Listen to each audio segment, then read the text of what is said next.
When trying to get a new idea approved, you're often asked to write a 60-page business plan or build a business case complete with a 5-year financial forecast and an 18-month product roadmap.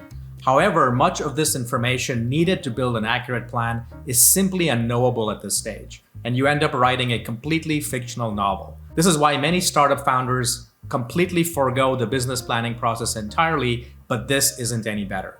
So in this video, I'm going to show you a faster and simpler way to do business planning so you spend more time building versus planning your business. Hi there, if you're new to this channel, my name is Ash Maurya. I'm an entrepreneur and author and the creator of the one-page business modeling tool, Lean Canvas. On this channel, I share systematic strategies and techniques for starting and growing a business. Now, have you ever written a business plan before?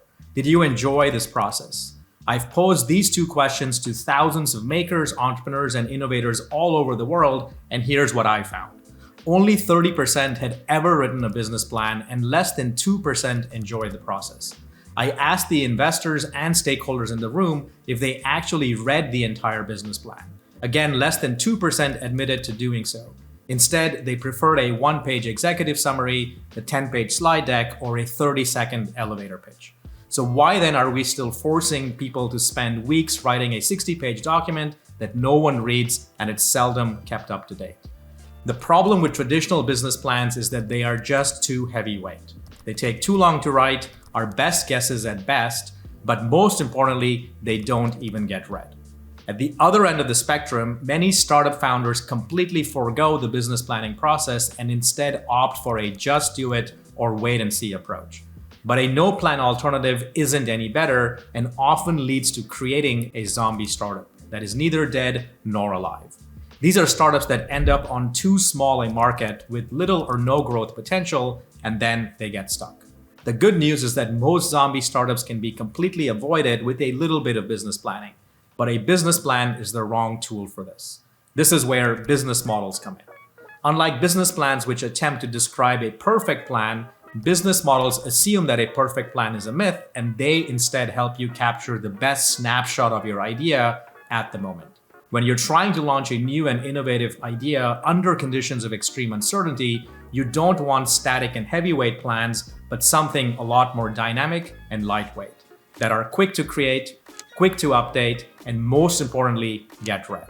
A lean canvas is one such model. A lean canvas replaces long and boring business plans with a one-page business model that takes just 20 minutes to create, and because it fits on a single page, it gets read. If you've ever written a business plan or created a slide deck for investors, you will immediately recognize most of the building blocks on the lean canvas. I like to think of these building blocks as Lego pieces. When you're first starting out, you learn to assemble these building blocks to create simple models like this one, but with a little bit of practice, you're quickly able to build much more complex models like this one. So let's take a deeper dive into these building blocks and start with a short backstory of the Lean Canvas. I created the Lean Canvas in 2009 while I was working on my startup. Lean Canvas is derived from the business model canvas, and if you're wondering what's different, I changed 4 boxes and added 3 new sub-boxes. My goal with the Lean Canvas wasn't to try and create a better business model canvas, but something completely different. The BMC came out of the academic world and does a great job at describing existing business models, but when you're trying to create something new as in a startup, I found that you need a completely different point of view. For instance, during the early stages of an idea, I found that thinking about customers, problems, and solutions is much more actionable and impactful than thinking about key partners, key activities, or key resources, which matter once an idea is established, but getting there is the riskier story to model out. This is one reason why more startup founders prefer the Lean Canvas over the business model canvas, but your mileage may vary. If you're on the fence, I'd recommend using both canvases to model out your idea. Both models offer a huge improvement over business plans and are equally fast to create. Then pick the canvas that best captures how you think. If you're interested, I've also linked a more extended article down below describing the differences between these two canvases. But back to the building blocks of the Lean Canvas. I often get asked, why aren't they laid out logically?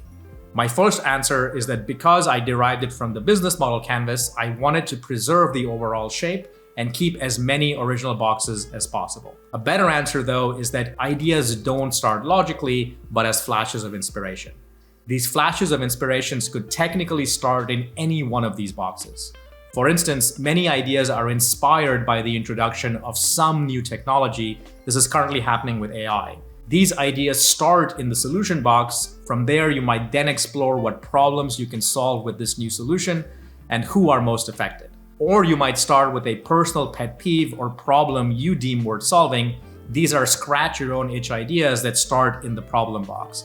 From there, you might identify who's again most affected and then formulate a compelling solution. Larger companies often start in the unfair advantage box. They might have an exclusive resource like a patent or an invention that they want to commercialize and bring to market. From there, they might explore customers or problems and then start defining solutions and unique value propositions. So for all these reasons, I actually find the somewhat haphazard layout of the lean canvas to be a lot better and more helpful because it doesn't pigeonhole you into just one way to think of your idea. Ideas are like jigsaw puzzles. It doesn't matter which piece you start with as long as you assemble a coherent picture at the end. A lean canvas is no different. That said, even with jigsaw puzzles, we often solve them by grouping certain pieces together. The same is also true with the lean canvas. Certain boxes come together to offer a specific point of view, which can help make the business modeling process a lot more effective. I'll present one way that I use a lot based on this definition of a business model by Saul Kaplan. A business model is a story of how a company or product creates, delivers, and captures value from its users and customers. In case you're wondering what I mean by capturing value, that's just a fancy way of saying how your business model makes money. Let's see how these three jobs are mapped onto the lean canvas. You create value with your unique value proposition, or UVP. In order to craft a compelling unique value proposition, you need to deeply understand your customer segments and their problems. You deliver your value through your solution and channels, and finally, capturing value or getting paid lies at the intersection of your cost structure and revenue streams. These three jobs also come together to help you describe a working business model. If you can create more value for your customers than you capture from them through your pricing model, then you create a compelling value proposition. This is the value equation. And if you can capture more value from your customers than the cost to deliver that value, then you have a sustainable or profitable business model. This is the monetization equation. But you'll notice that there are two boxes here that we haven't yet covered. The lean canvas also helps you describe two bonus essential jobs in a business model: measuring value and defending value. You measure the output of a working business model using the key metrics box. And finally, once your model starts to work, it will inevitably attract copycats and competitors. You deter those copycats and competitors using the unfair advantage box. And there you have it. This is how you take a big idea in your head and deconstruct it into a set of key assumptions that you can then start weaving into a business model story. If you'd like to give it a go, head on over to leancanvas.com where you can get started for free. When creating your snapshot, remember that perfection isn't the goal, but taking a snapshot. Getting others to see what you see is the first battle. You'll have ample time to refine and test your big idea from there.